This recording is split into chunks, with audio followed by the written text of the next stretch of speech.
Hello everybody and welcome back to SFF180. It is Monday the 31st of August 2015 and that means it is time once again for the mailbag. A modest stack this week, only about 5 packages, so we'll get through them quickly. If you are a new viewer or a new subscriber, well, welcome to you. Thank you for joining the SFF180 family. Here's how it works. These are the review copies I get in the mail each week from publishers. I don't really know what's in these packages. I open them right here on camera. We discover what they are together, and then you get to tell me which you want me to prioritize in the review queue, which of these books looks most interesting and exciting to you. So without further ado, except to say we're moving into September. Next Monday will be Labor Day here in the States, but there will be a mailbag on that day, so don't worry about that. And the September read-alongs are now beginning for the BookTube SFF Awards. So check the description for some links there to our Goodreads group and all that kind of thing so you can see what we'll be reading during September. Okay? So without further shenanigans, let's get into the book, shall we? It's hot in here today. This first one here comes from a Gallery Press, which is one of Simon & Schuster's imprints, I believe. And this is a new Halo novel. It's called Last Light. The author is Troy Denning. And as you all well know, I don't really review media tie-in novels either on my channel or on my website, but for those of you who are fans, well, I'm perfectly happy to let you know there's a new Halo book coming out. I'm sure they're all gearing up now with all these tie-ins for Halo 5, which is coming out, I think, later this year or maybe early next year, whichever. But yes, September 15th is the release day for Halo Last Light. It is 2553, and the 3-decade-long Covenant War that defined a generation has suddenly drawn to a close. Yet, in the remotest parts of human space, tensions remain that threaten to overflow into another full-scale conflict. So alrighty, Halo fans, on the 15th, Last Light. Okay, what is this? Big hardcover package from... And here it is. It's The Dark Forest by Lucy Gien. This is the sequel to The Three-Body Problem, which just became the very first translated novel ever to win a Hugo Award. And now, finally, Western audiences get to check out the new one. The Dark Forest, this is actually already out. This has been out for a few weeks from Tor. They took a while to get it to me. They seem to run out of these very quickly over in their publicity department. There's such a high demand. But I have actually already started reading this because I got an electronic version first. So I'm about 100, 120 or so pages into this, so you should expect a review in pretty short order. But in any case, let's see. Okay, the sell sheet here gives away a few spoilers for Three-Body Problem, so I'm not going to read that bit, but let's see if there's anything on here that I can read. Well, this is just following up from the first book, but anyway, this series is about an invasion, an alien invasion. They're barreling towards the Earth, and we are doing what we can to try to forestall this or respond to it in some way. But The Dark Forest by Lucy Gien is out right now from Tor. Expect a review super soon. And what is this? This is a little package from HarperCollins. Very lightweight, so probably a paperback. And it is a little paperback. It's probably hard to see maybe on camera because it's so small, but this is a book called Guerrilla.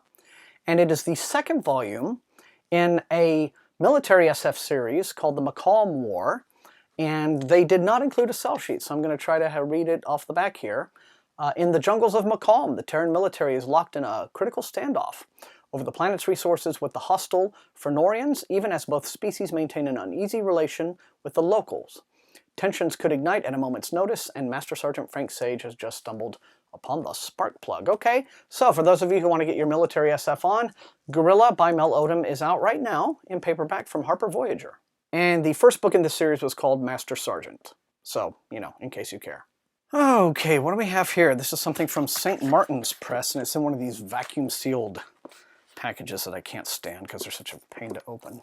Well, all right, this was something I wasn't expecting, but it's a book called Saucer Savage Planet. So, you know, we're probably not looking at the most highbrow of literature with this one. Stephen Kuntz is the author. And what does it say about this? Okay, apparently this comes out tomorrow on the 1st of September. Seismic surveyor Rip Cantrell becomes entangled once again in the world of... Once again. Okay, so I guess I'm several into a series here. In the world of high-tech starships. Oh, it's the final installment of the Saucer trilogy. Okay, well, I haven't seen or heard hide or hair of the first two.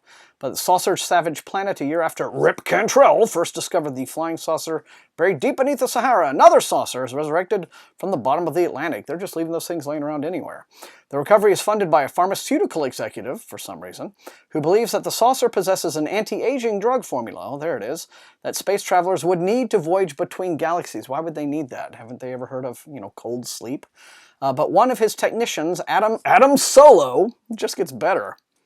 An alien marooned on Earth for 1,000 years, so I guess he's taking something to live that long if he's just not already naturally inclined to do that. Oh, he steals the saucer. I guess, he had a spare set of keys, hoping to summon a starship to rescue him. Unfortunately, the stolen saucer has damaged communications gear.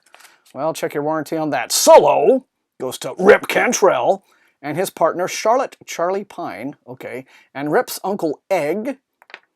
Rip's uncle is named Egg, which is not nearly as manly as Rip, for help in summoning a starship. Meanwhile, a panicked world braces for a meltdown while big pharma moguls and their thugs relentlessly pursue the starbound foursome. Are you guys following all this?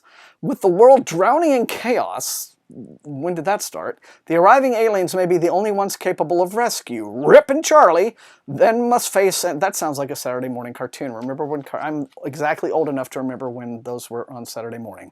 Then must face an incredible decision. Will they dare leave the safety of Earth to travel into the great unknown of the universe? Well, so they're just gonna fuck off and not help Earth? Full of UFOs, futuristic technologies, edge of your seat, flying scenes, and unforgettable characters, human and otherwise, Savage Planet is classic story, telling it its best, and pure unadulterated fun. I bet you it's pure unadulterated fun. All right then, everybody, on the 1st, the third volume of this trilogy is out. I just may have to seek the first two, because, well, Uncle Egg would want it. Okay, that was cute. And this last one is a tour package. Okay then, well here is what appears to be a very traditional epic fantasy. The title is The Sleeping King. The authors are Cindy Dees and Bill Flippin. And Romantic Times Book Reviews tells me this would be a good read for fans of Robert Jordan's Wheel of Time or Terry Brooks' Shannara series, meaning, well, that we are straight in traditional epic fantasy motif here. Let's see. This hardcover comes out September the 8th. And it says, the planet Earth, URTH, was once a green and verdant paradise. Powerful elemental beings with deep magic were stewards to this wonder, but not all could agree on its destiny. When gods war, it is the small who always suffer.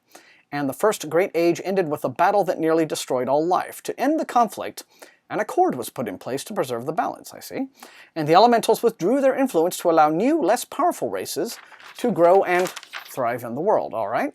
The delicate peace was destroyed, however, when a race of near-immortals called the Kothites came to Earth, URTH. In the ensuing centuries, they have wreaked havoc on the planet, and the mortal races of men, elves, and other creatures are seeking a way to break free of the Kothite menace. Rumors of a sleeping king, a powerful elvish elemental trapped in a spell who may bring Earth back to health, abound, and many are seeking this treasure, including a young girl who wants to thwart prophecy to save her own future, and a young woodsman out to discover his lost past. Excuse me. I bet there's absolutely zero chance whatsoever that they will meet, cute, initially hate each other, work together in spite of their hate for each other, and then fall in love. I'll put 20 bucks on it right now. Only time will tell if they can work together to save the beloved Earth they call home. Well, of course they can. The Sleeping King is the first in an epic fantasy series featuring the best of the genre, which apparently include a near-immortal imperial overlords, a prophecy of a sleeping elven king who's said to be the savior of the races, and two young people who are set on a path to save the day. Okay, well, if you like this sort of thing, here's an example of that sort of thing. Comes out September the 8th from Tor, The Sleeping King, Cindy Dees and Bill Flippin. And there we have it, you guys. That is the mailbag for this week. As usual, fire up the comments, let me know what you think. And otherwise, if you enjoyed watching, please leave a like, share the video far and wide with your SFF reading friends, and you know the drill. Please subscribe. That is how SFF180 grows as a channel. And until I see all of you next time, thank you so much for watching. Happy reading.